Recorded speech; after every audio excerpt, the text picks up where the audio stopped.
here is dedicated to education. Why don't you ask a 3 to 8-year-old what they want to see, which is dinosaurs. If you want to interest children in science, maybe it would be a good idea to start with what they're already interested in. I know this is a radical idea.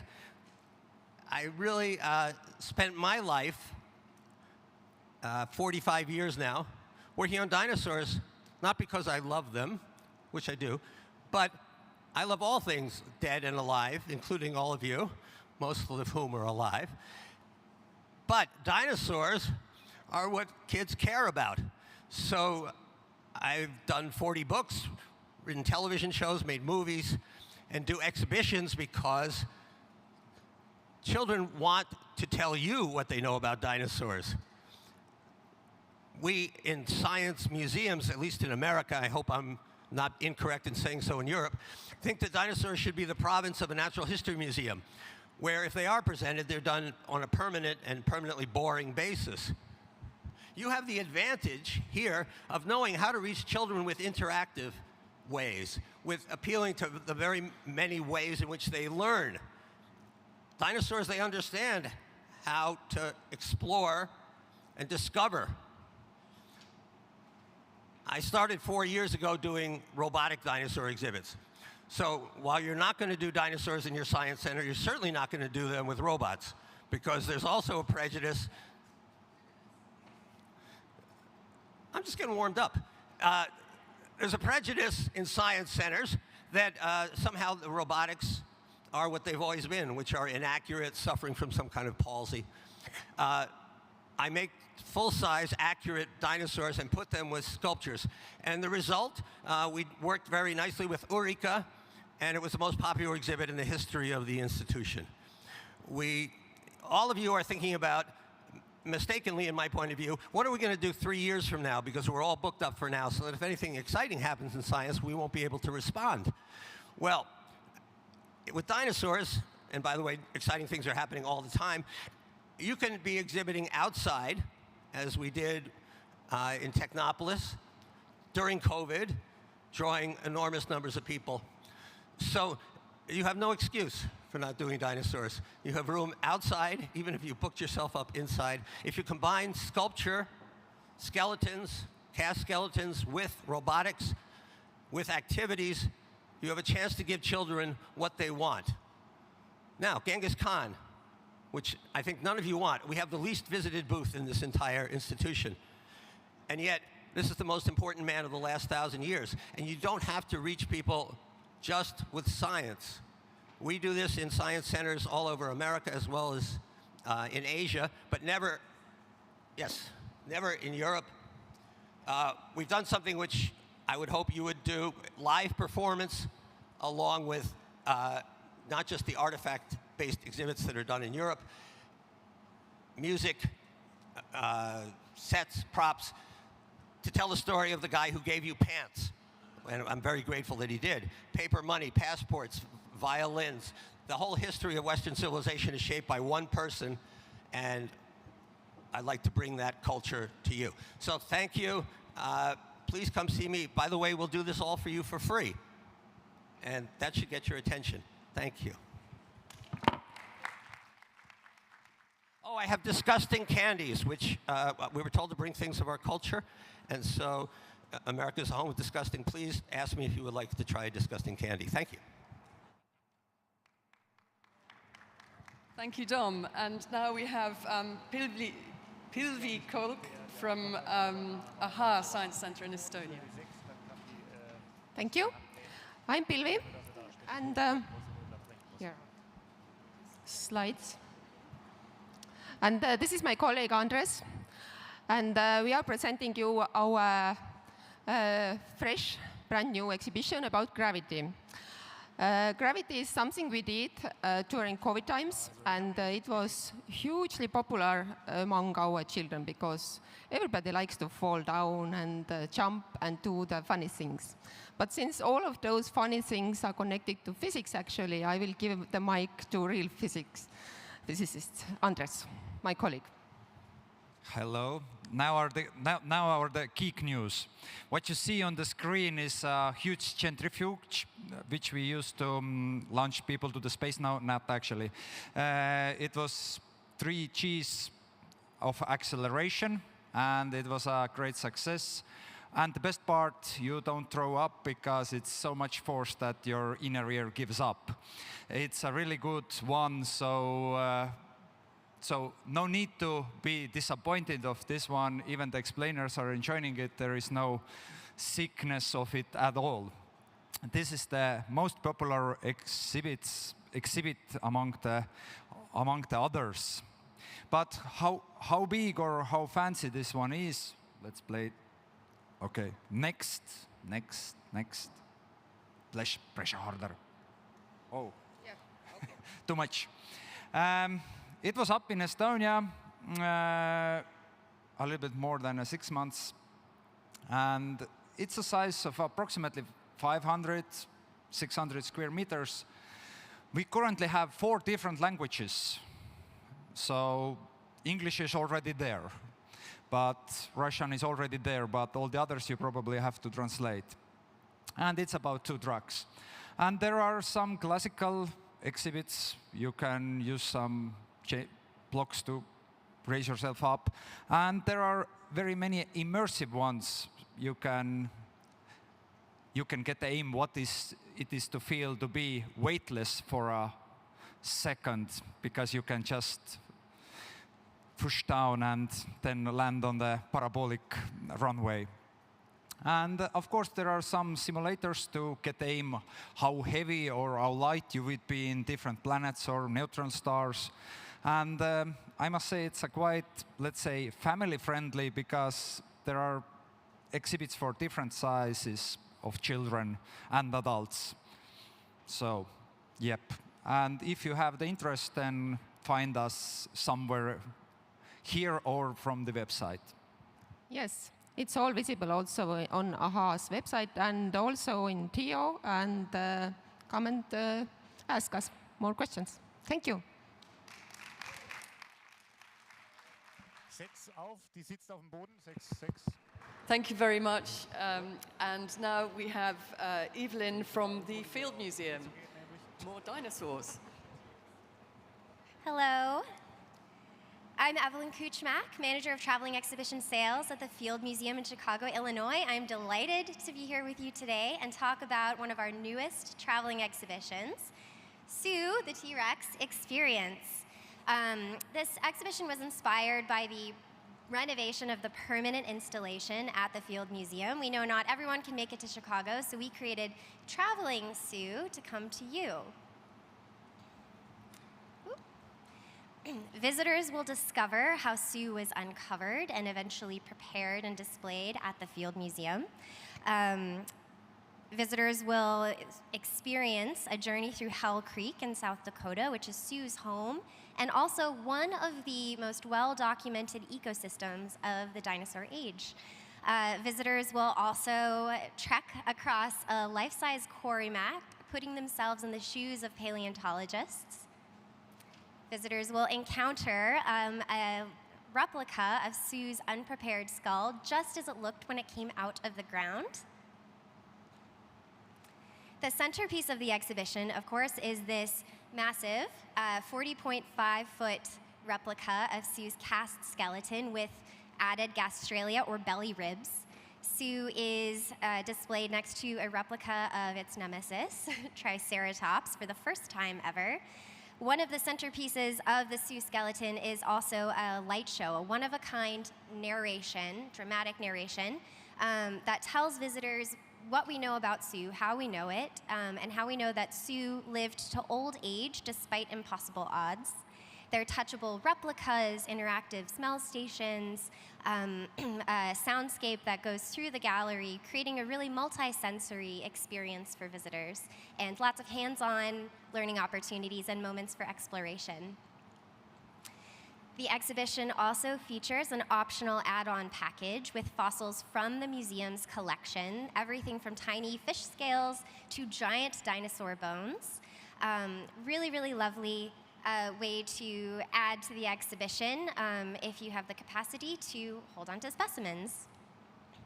Sue the T-Rex Experience has availability from spring 2026 and beyond, possibly sooner. If you're interested, I'd love to chat with you and get an idea of what your timing looks like. The exhibition is 464 square meters, and as I mentioned, it includes the full-scale replica of Sue's cast with the Gastralia, the light show, lots of replications and interactives, large media elements, and opportunities for your visitors to experience Sue, the largest, most complete, one of the largest, most complete T-Rex specimens ever found. If you're interested in Sue or any of our other traveling exhibitions, I encourage you to find me after the session. I'd love to talk to you and get an idea of what your programming needs are. Thank you so much. Thank you very much, Evelyn. And now it's Agnès from the American Museum of Natural History. Thank you, Agnès. Hello, friends. I'm Agnès Ruiz, now with the American Museum of Natural History in New York. It's good to be back in person, right? Some things have changed over the past 2 years, but there's one thing that didn't change. It's the pleasure to attend this iconic What's New in Traveling exhibition session again. So today, I wanted to introduce you to one of our latest photography exhibitions, Extinct and Endangered. Pay attention to insects. I wanted to introduce you to some of them before they disappear. In the up left corner, please meet Raspacic moth. Status, imperiled. Below, the blue calamine bee.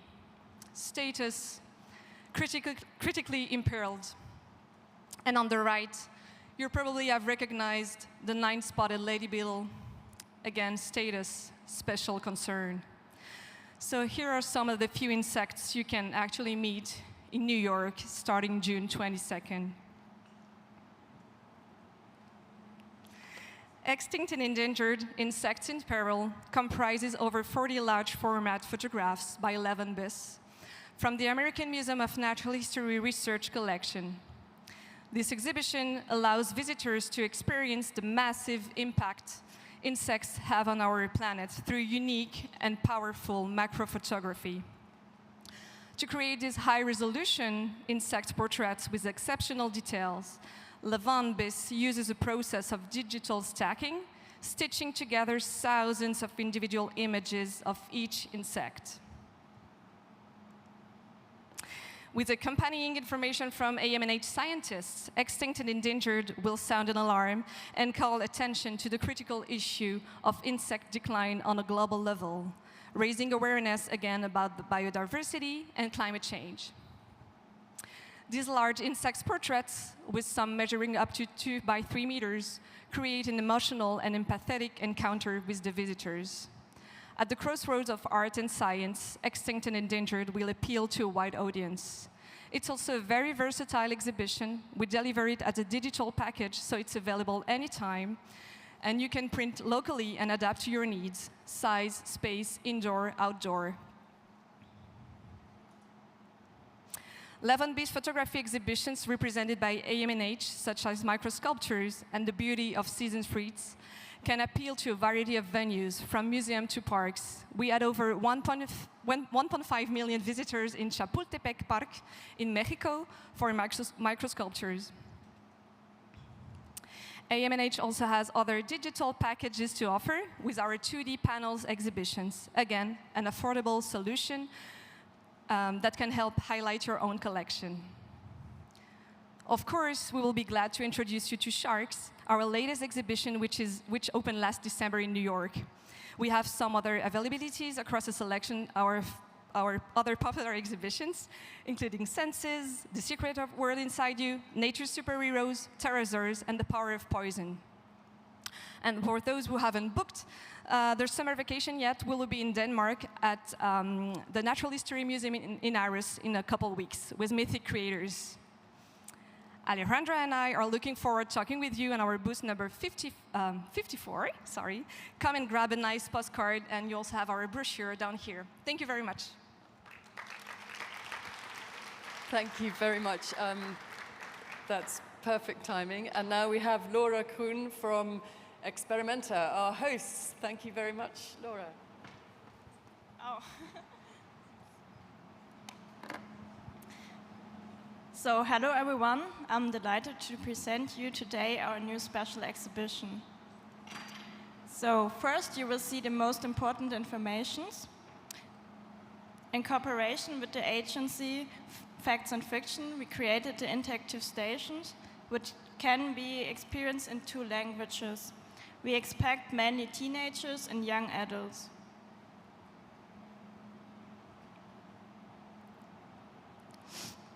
So, what is it about? It's about the aspects of the fascinating topics of taste, because individual taste is not just a matter of taste, but it's influenced by a variety of mechanisms. The design follows the idea of a mall of taste, with stores covering the areas of fashion, music, food, living, and love. Visitors can explore the shops and thereby become participants in an experiment of the subject of taste. After analysis from their decisions, they become part of an individual taste profile. We contribute to current research with the anonymized data, for example, with the Max Planck Institute for Empirical Aesthetics. So here you can see the design of the shops. And for personalization, the taste profile, and also to take digital content at home, there's a card and RFID readers.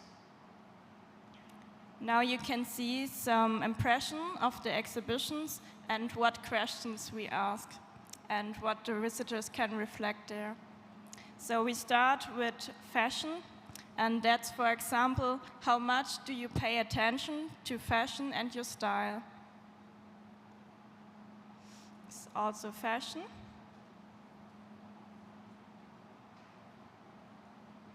And music. How does a song become a personal favorite? So as you can see, many interactive stations, mostly digital, but some of them are not. Who decides on our taste? What do we find delicious? That's something we can find out in the area of food.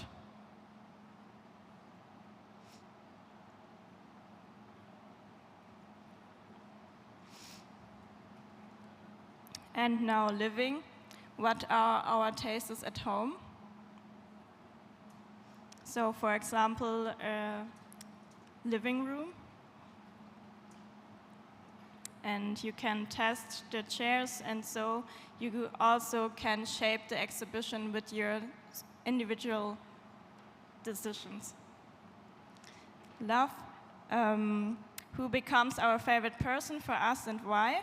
And are friendship and love matters of taste or not?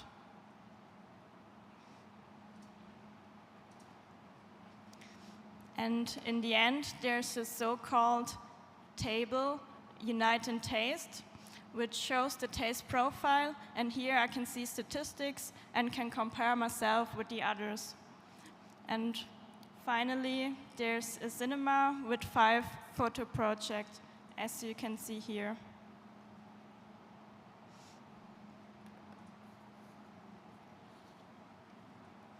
So thank you for your attention, and if you have any questions, feel free to contact us. And of course, we look forward to welcome you today at the Nocturne for the exhibition preview. Thank you very much, Laura. Now we have Caroline Brunes from Naturalis in the Netherlands. Hello everyone, so nice to see you. I work at Naturalis in the Netherlands. We are the National Natural History Museum of the Netherlands, and I'm director of the exhibitions department there. I'm going to present 3 exhibitions for you. 1, T-Rex in town. This is it. Wouldn't it be great to have a T-Rex in town? We experienced this in the Netherlands, in Leiden, Because we found a beautiful T-Rex in the United States and we brought it over to Leiden, and it was a big party, a big event. Of course, the real T-Rex should stay in Leiden now. She cannot travel anymore, but we made a beautiful scientific reproduction of it, and it's part of the exhibition T-Rex in Town. It gives you the possibility to come real close to this animal and to have a beautiful encounter. The head of the skull, the head of the T-Rex is really close and really low. So especially for children, it's really marvelous to see her up so close. I say her because this T-Rex is a girl, just like Sue in the Field Museum. And we've made, of course, exhibits around this fossil, like this one, for example, very playful. You can try to imagine what kind of color these kind of dinosaurs had. You can see a beautiful Pepper's Ghost animation where you see one of the eggs comes out and a little baby T-Rex is born. You can also do a quiz together with your family and test your knowledge of T-Rex. And also you can imagine yourself and experience yourself how fast a T-Rex could run. I don't know if any of you know how fast a T-Rex can run. Well, you probably all think they go very, very fast, but they don't. They only walk like 5 kilometers per hour. And if you are on a bike, it's really easy to keep up with the dinosaur. So, of course, being Dutch, we invented a bike experience. So you're on your bike, and behind you there's a T-Rex coming up, and you have to cycle very, very fast. And it's just a very playful way to explain to you a lot of very interesting information. We can also expand this exhibition with other playful things, and like, for example, something like this where you can find your own fossils, and we have a lot of educational tools. We also have a marketing campaign, we have merchandise, books, clothes, everything. So it's a full package that we can bring to you. So these are the elements of the exhibition. We have an introduction with a nice film. Of course, there's enough place for a store and the merchandise. There are the exhibits. We can have another cinema. And then there's a T-Rex itself with lots of information around it. The exhibition has been traveling. At the beginning, we were able to travel with the real T-Rex, and now she's doing the tour with the scientific reproduction. So I hope you are next in this tour. And these are some facts and figures about the exhibition. It's mainly focused on families, and it's about 400 square meters, but of course you're able to expand it to 600 or more if you like. It's available from the end of 23. And if you're interested, please come up to me. And I only have 10 seconds for the other exhibitions, but just this is the big news I can share with you. We are going to have an exhibition with real Triceratops. It will be a herd of 5 Triceratops. It will be at Naturalis at the end of 24, and afterwards it will be traveling. And as far as I know, it's the only herd of real Triceratops traveling the world. So I think this is very special, a little bit more complicated and maybe expensive, but do check, and hope to see you soon. Okay. Thank you, Caroline. Now we have Michael Schopel from Science Center Netzwerk in Austria. Hello, everybody. It's one of my many firsts. It's my first Excite. First time a little bit hungover and on a stage. And also I have to start with a disclaimer because I was listening to this awesome keynote before, and I do have to tell you this exhibition I'm showing you and presenting to you right now is not accessible to all of the people. I'm sorry for that. Yeah, what I'm presenting today is Ocean Eye. What is Ocean Eye? It's an educational escape box we designed together with some partners. And basically, we were asking ourselves the questions, it was in 2018, before the pandemic, what are global challenges we all have to tackle? And of course, the Sustainable Development Goals come in mind. And so what we did, firstly, we wanted to try to make an exhibition that tackles all the 17 goals. Yeah, maybe it was a little bit too much. So we tuned it down a little bit, and we focused on goal 14, life below water, for all of you who don't know that, and especially the topic of microplastics.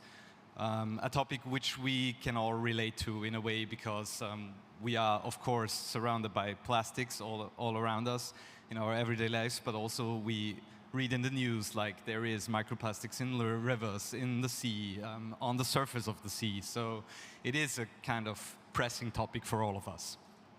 And we know that there is an engaged audience already out there. You know, we know there are young people that really care.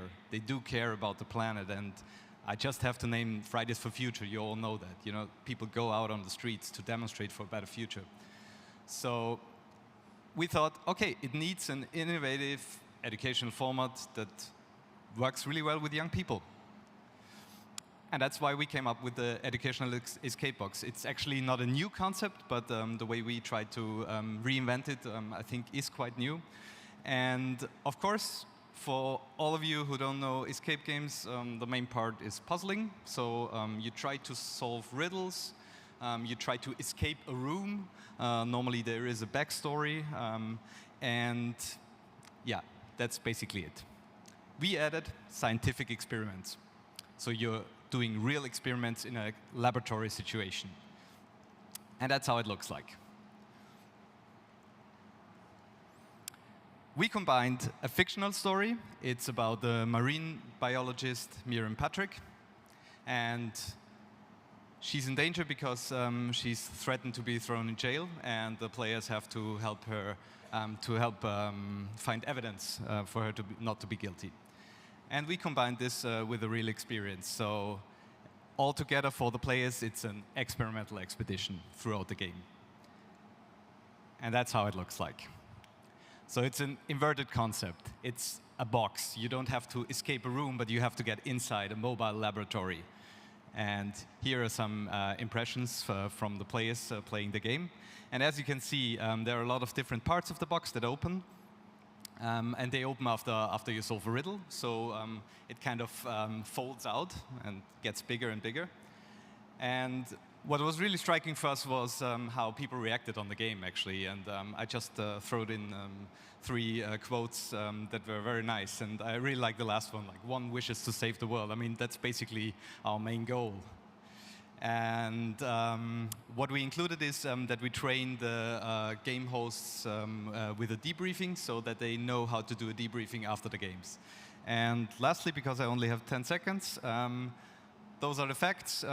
Just come to me, find me somewhere. I don't have a booth, but make sure to talk with me about it. And right now it's traveling through Austria. It's right now only available in German, but it will be in other languages. Thank you. Thank you. And now we have Paolo Russo from the Natural History Museum, London. Hello, everybody.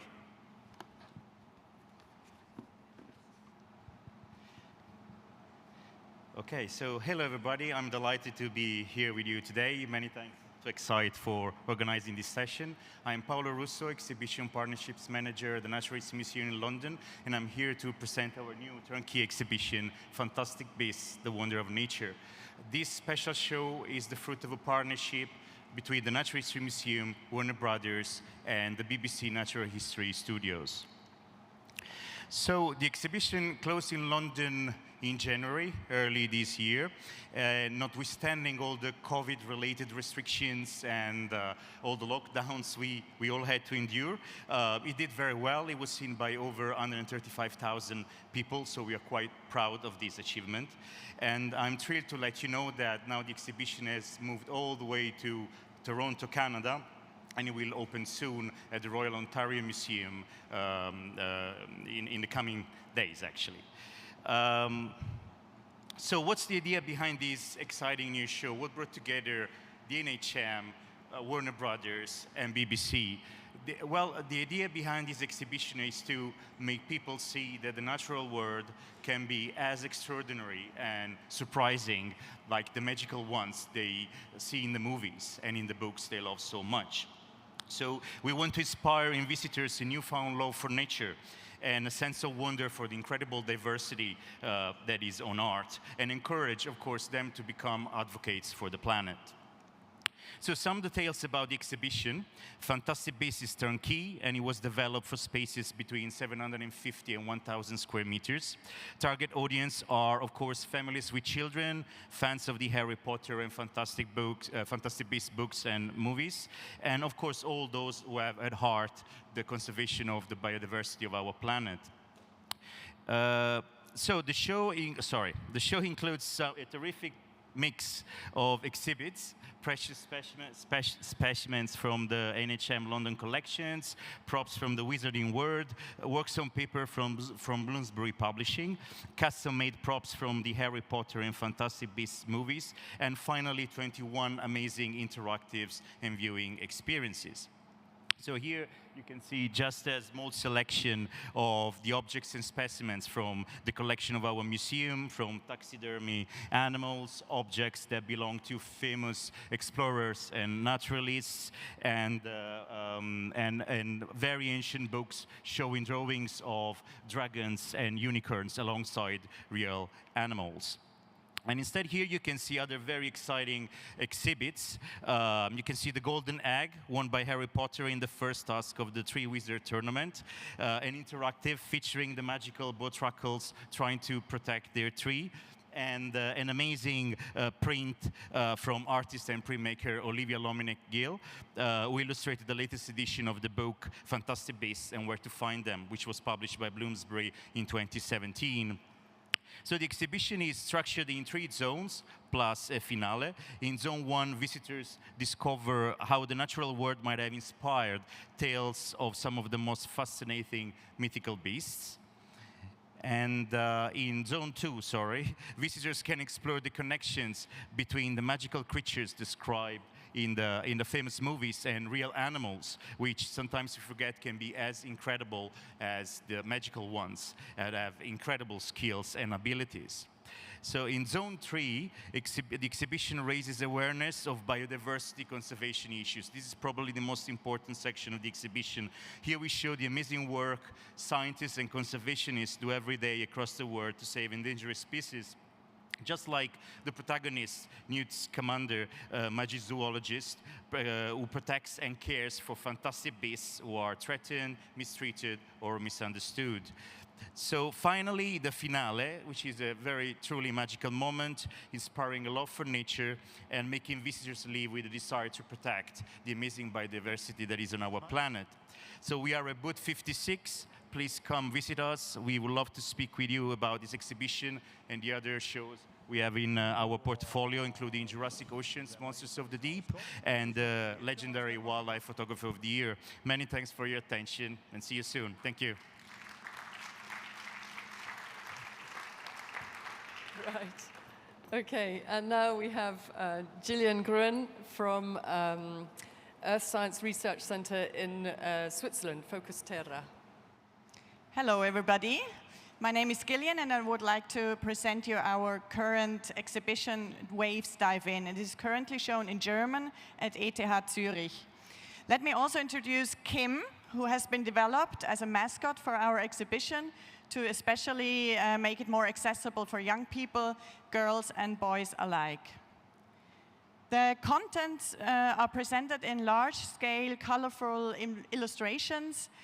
In an introduction, we ask ourselves what are the properties of waves, what are the different types of waves that exist, water waves, sound, light, earthquakes, or gravitational waves.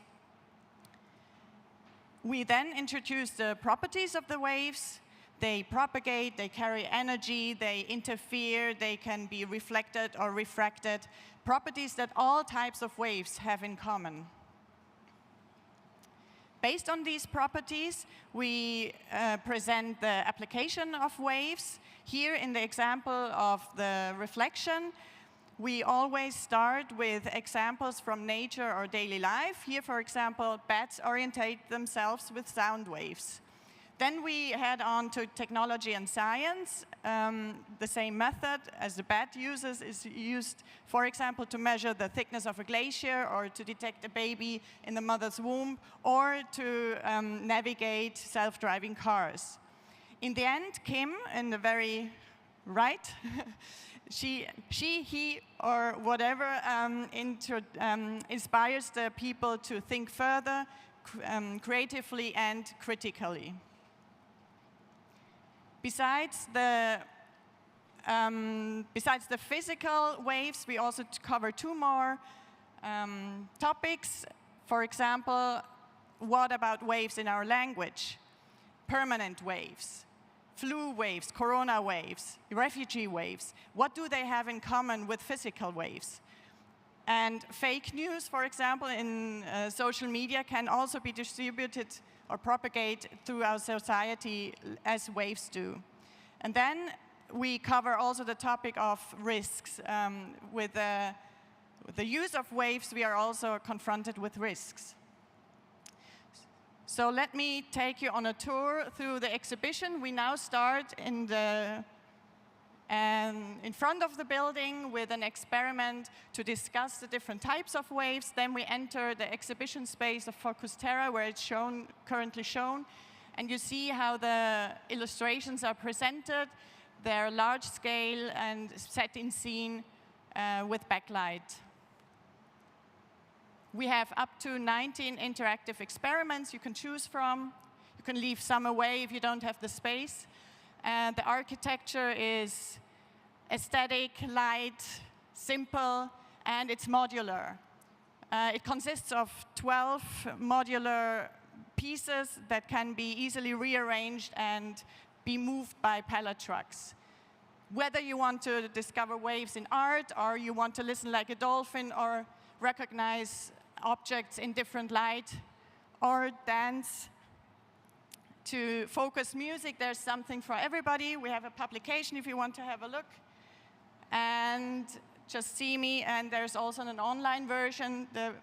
It exists in German and English. So to wrap up, thank you for your attention. Thank you very much, Gillian. That's great. Okay, and now we have Cedric Moulard from Tempora in Belgium. Thank you, Cedric. Hello, everyone. I'm really happy and proud to be able to present the Climate Show to you, a project we developed hand in hand with Cap Science in Bordeaux and Climate Voices. I don't think it's my presentation, but it looks really nice, though. Hope you don't mind if I scroll through.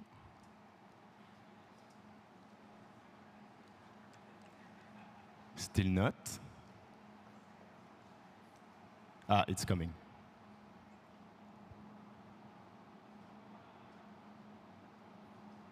Yeah, that's me. Ah, no. I hope it doesn't count in my time, huh? Still not. I can do it without. Yeah, don't worry.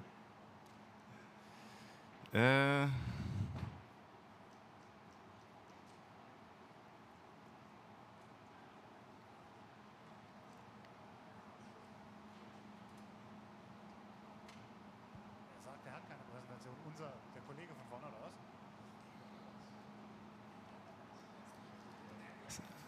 Ah, you don't have it? Okay. Okay. Soll das im Internet liegen, oder was?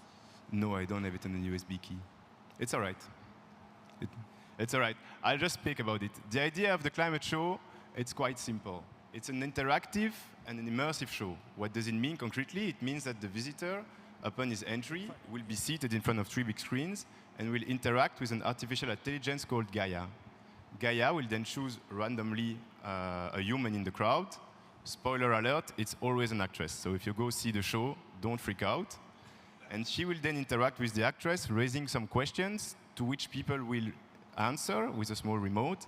And they will then see the live result to the polls of today and the historical polls of the exhibit. This will allow the actress or the speaker to adapt, and so every show will be unique in its own sense. What is really important in that show is the concept, but it's also the strong scientific base behind it. The concept is simple. We didn't want to rediscuss climate change. I think we all agree that global warming is a fact now. But what we wanted to do is to tackle together the individual and collective barriers that concretely prevent us to diminish our carbon footprint. As for the scientific background, we were helped from our partners and co-producers CapScience in Bordeaux and Climate Voice, but also through the intervention of some experts. I don't have all the names here, and maybe some of them will be familiar to you, but they represent institutions such as IPCC, ETH Zurich, G1000, Reclaim Finance, and this kind of institutions. Now, how did we want to pass that message? For us, it was important to do it with a light tone, with humor, and with an original staging. So the actress is interacting with Gaia, but also on the two screens with two of her friends on a really natural way.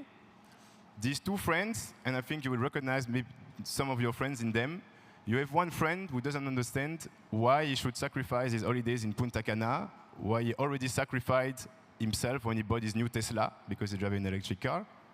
And the other friend who thinks that the only means of travel is a train, and she doesn't understand why people should leave holidays outside France. Besides that, around the show, and for us it was important to do it, we built a pre-show and a post-show. The pre-show is important because it allows the visitor to relax before the show, and it also allows us to display some key facts and figures about global warming.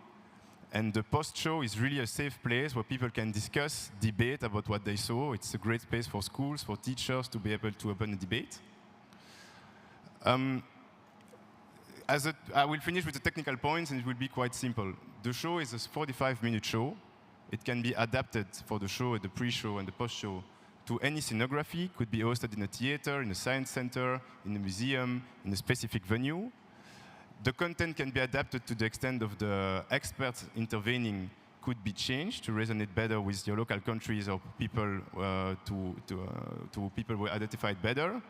It is now touring in Belgium, in Brussels. It will then be at CapScience in Bordeaux. Please feel free to contact me or Marianne Pouget if you want my presentation or to see the show. If you can't, we'll really gladly share some parts of the show. Thank you. Cedric, many apologies. Many apologies, Cedric. We will try and get a recording of your presentation and add it to the YouTube. This is being recorded on YouTube, so hopefully you'll be able to manage. Yeah. Okay, now we have Raphael Bonetto from Citeco in France.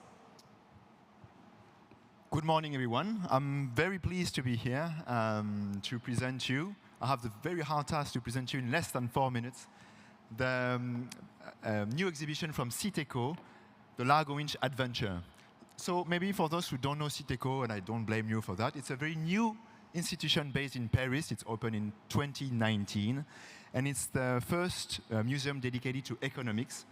It's fully interactive, based in Paris, hosted in a beautiful mansion, historical mansion from the 19th century. I know there's many things to do in Paris, but if you're there, it's worth the trip, seriously. Now, Largo Winch. Who is Largo Winch? It's this guy who's having a cool time at the moment. And it's actually a famous comic book series created by two very talented people from Belgium. There are many talented people in Belgium. These are one of the two. Jean Van Damme and Philippe Franck, who were lately joined by Eric Giacometti. And this talks about a young man, a poor man who inherits at the age of 26 a vast industrial and financial empire. This guy becomes from super poor to super rich, and is starting point for a lot of adventures. So now, the exhibition we created, we have 3 different objectives. First, we aim at exploring the art of comics. So what's the creation process? How work the authors? And at the end, what makes this series, in particular, successful story, and successful series. For example, here you have the 3 steps of the creation of a plate, from the drawing to the inking and then the coloring. Then we also want to have a specific encounter with the character of Largo Winch. Who is this guy? Who has he friends, enemies, and at the end know his adventures and universe as a whole. And lastly, because this series is 30 years old, it's also an opportunity to step back a little and discuss the social and economic changes that occurred during this period of time and which are addressed in this series. What is unique about this exhibition is the original collection of comic plates. There's more than 60 of them. It's the largest ever gathered for an exhibition on that series. Some are enlarged also to better immerse the visitor. There's video mapping at the beginning, very impressive. Of course, objects from the collection from the authors. You can see here a reproduction of the desk of the drawer Philippe Franck. And also, interestingly, there's a reproduction of the tower of the Largo Winch group using holographic technology. So it's very nice to see.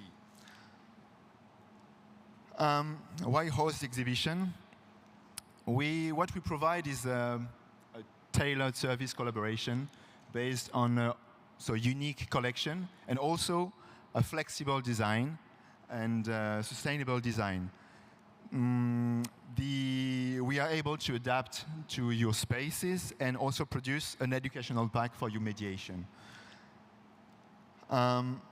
The exhibition is available in 3 languages and is touring starting now. You need something between 300 to 400 square meters to have it. And is there the virtual tour available if you want to know more about this exhibition? And you're very welcome to jump on the adventure with us. Thank you very much for your listening, and I wish you a very nice Excite conference for the rest. Bye. Thank you. Thank you, Raphael. And now we have Femke Bielsma from Cosman de Jong in the Netherlands. Thank you, Femke.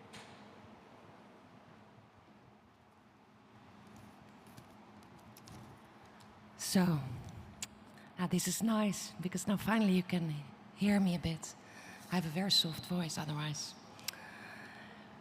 You're still here. It must be tiresome, all these different projects.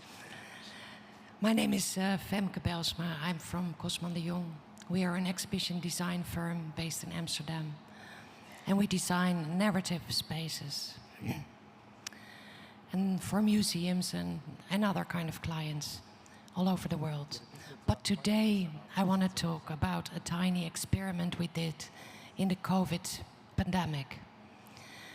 It's an experimental exhibition about a question. And the question is, what is growth? Many of us are measuring our success in terms of growth. Think about it. You want to grow your company, you want to grow your income, you want to grow your visitors, your organization, etc. But is growth always good? We also know that unlimited growth in a limited situation is not sustainable. It's actually leading to systems to collapse. But it's the premise on which our whole market system is based on, isn't it? So let's see if we can open up the narrow growth interpretation, and see if we can shift our perspective and explore the concept of growth from multiple perspectives that are more beneficial to life. And the way we do that is we want to immerse visitors in a world of wonder, where the imagination takes center stage.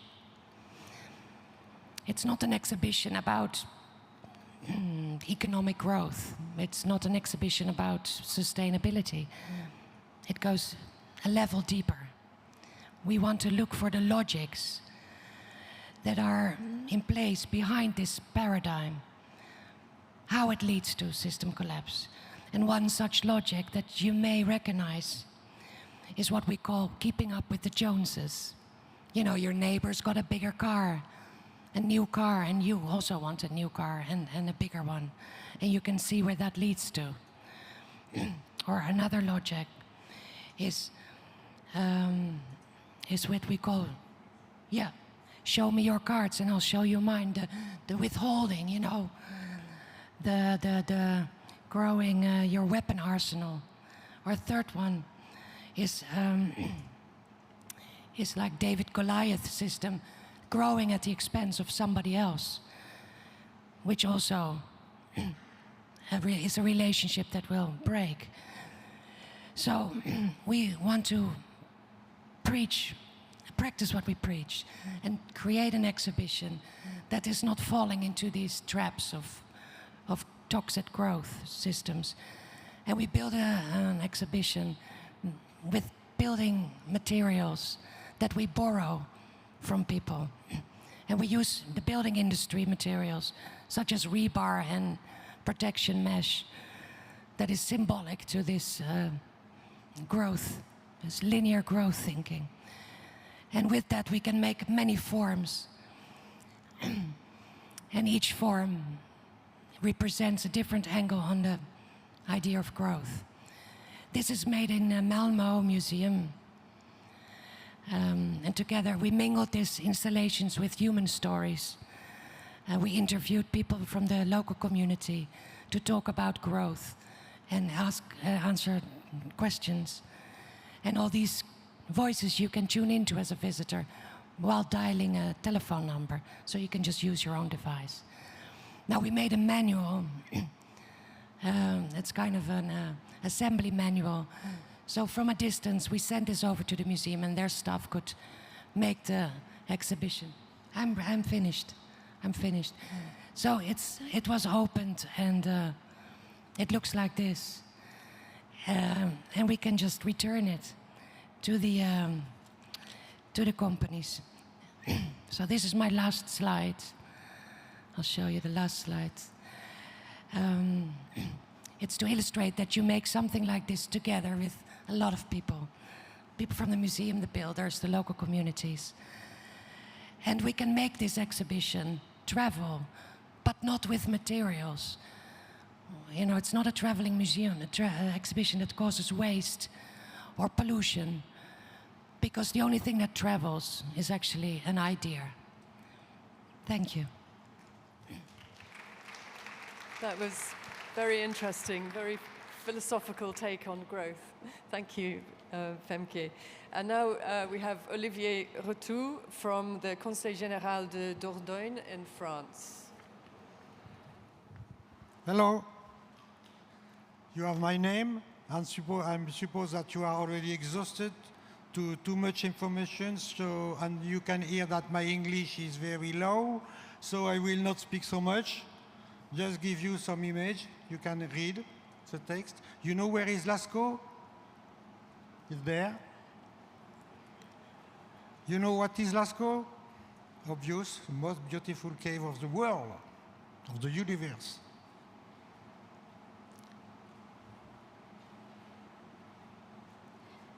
Thank you.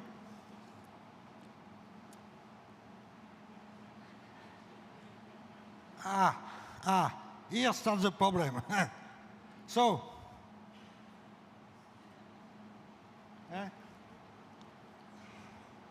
you agree? You can recognize me, but also Professor Coppens, chairman of the scientific committee, so we are very serious.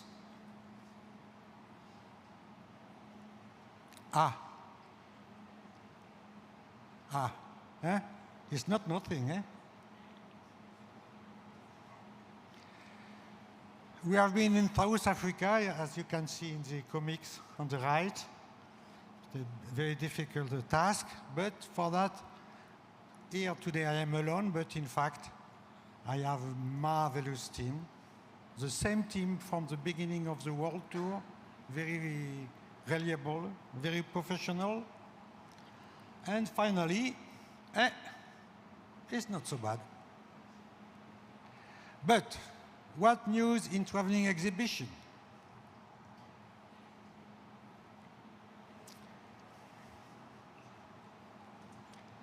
We close at the end of this week. We close this week. We stay there for more than 6 months, and we have attracted dozens of thousands of visitors because we have a virtual reality program. That is a novelty. And virtual reality with Oculus Quest, which is the most beautiful way to discover this closest cave.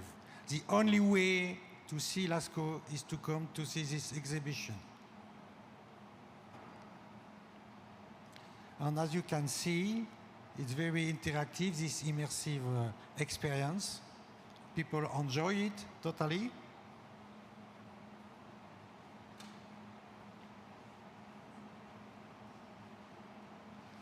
This is also really amazing.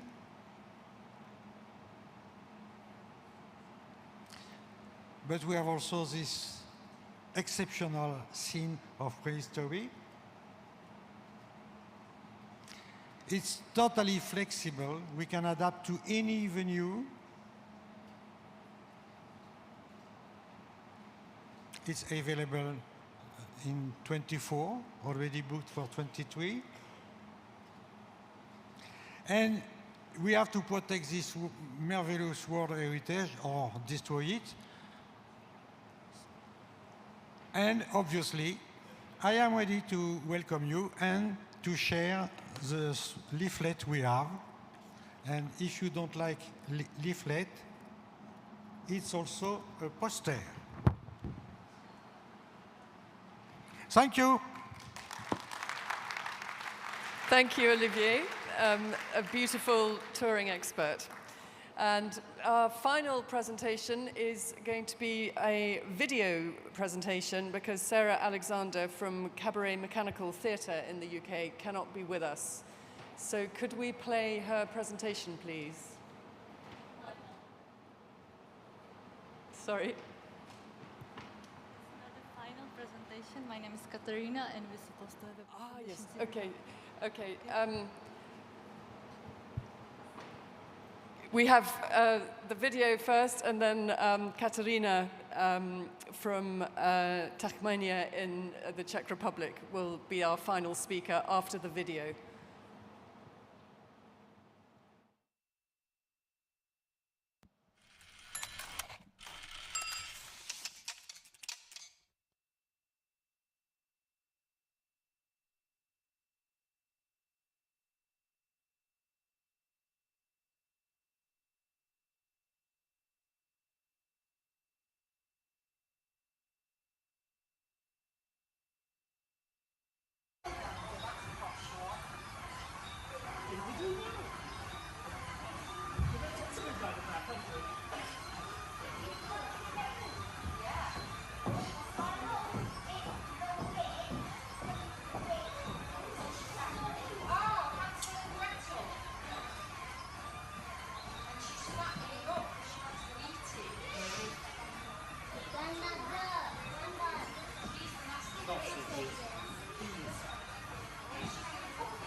Thank you. And now our final speaker, I'm sorry, Katarina Chabova from Techmania in the Czech Republic. Thank you.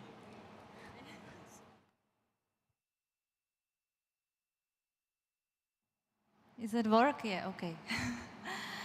Thank you for coming. I would like to say hello to thank of you to be here. It's great because we see each other after COVID pandemic. It means 2 years. First of all, I would like to also say hello to my friends from Techmania. Some of them are for the first time here. Thank you for coming and back me up here on the stage. We would like to present you here one of our Techmania exhibition, renewable energy sources. Before I start my speech, please, I ask my colleagues over there to switch the video for us, please. Thank you. Water, wind, sun, the earth, and biomass. These renewable sources of energy are introduced in the exhibition. Learn how nature moves our technological world. You will find out how to use solar energy to make heat and electricity, how to harness the wind or release the energy from the Earth's core. There are 23 interactive installations that emphasize the use and limits of particular energy sources. You will learn how pumping and tidal wave power plants work. You can start a gale by pressing a button. You will light a hot point with the help of a system of mirrors.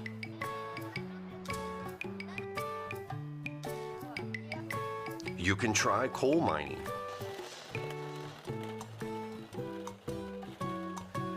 You will see what wind power plant blades have to look like to maximize the energy harnessed from the wind. In pairs, you can try to power mini airplanes by solar energy. Or you can travel upstream through an imaginary electrical socket against the current all the way to a power plant. The Renewable Sources of Energy exhibition takes place in a 700 square meter area and is a great addition to all school curriculum. Okay, great, thank you. So right now we saw the real video actually about the exhibition, so I think you got a good imagination how our exhibition actually works. But let's talk a little bit about the topic of the renewable energy sources, why I have chosen to present this topic to you here. Actually, what should we mention if we talk about the renewable energy sources? All right, it's a definitely topic that addressing the global challenges today.